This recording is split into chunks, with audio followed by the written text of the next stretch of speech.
What if I told you the signs of a real estate recession are already here, but we just haven't felt it yet? Prices are still high, demand hasn't collapsed, but buyers are becoming more cautious. And under the surface, things are shifting. And by the end of this video, you'll understand exactly what would need to happen to push us into a real estate recession and whether that's actually a real risk today. Stick around, because at the end, we'll walk you through a simple signal that you can watch every month to stay ahead of the curve before the headlines catch on.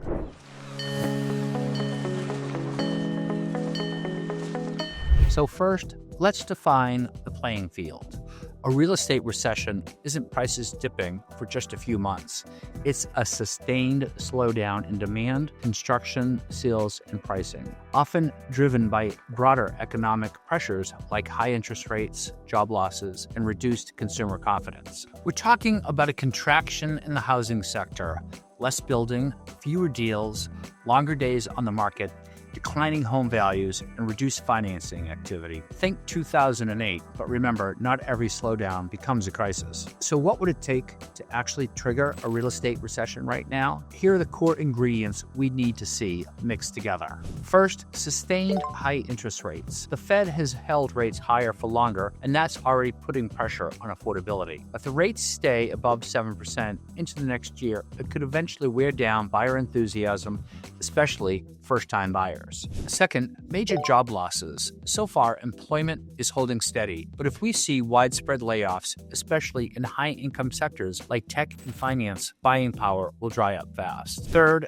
tightening credit. If we see banks pulling back lending, or we see a credit crunch like we did with regional banks in 2023, that alone could freeze parts of the market, particularly commercial real estate. Thinking about relocating to Boston? Well, I've got just the thing for you. Me and my team have actually taken the time to create the ultimate relocation guide, which is meant to save you hours of research. I've linked it down below. From top employers to the best hospitals and a boatload of other things that you need to know before you make the move. The best part is that the guide is 100% free. That's right, you heard me, 100% free. Just click the link below in the description or the top pinned comment. Hope that helps.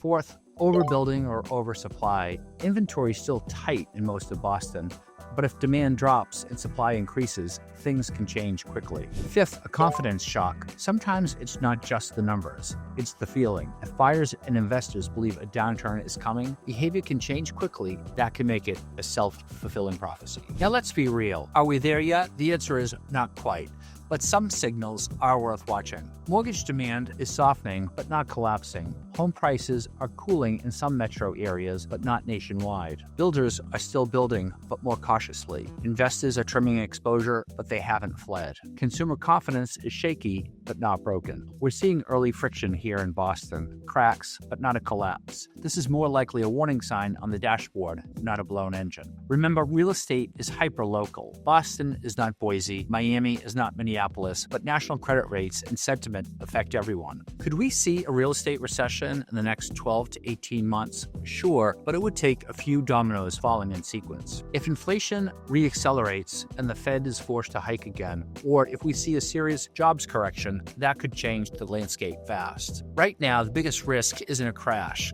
It's a slow grind where affordability keeps buyers out, sellers stay frozen, and we enter a stagnation phase that feels like a recession, even if it's not one officially. How do you stay ahead of this? Here's one monthly metric I watch like a hawk: mortgage purchase applications. When those numbers drop consistently over several weeks, it tells us demand is drying up before prices react. It's one of the cleanest leading indicators of stress in the housing market. What are some other things I like to watch? I like to watch the job numbers. I like to watch inventory levels, of course, mortgage rates, and I'd like to watch the Fed policy. Hi guys, it's Chris. As much as I love making these videos, there's one thing that I love more, and that's helping families and people from all over the US make the move here to Boston.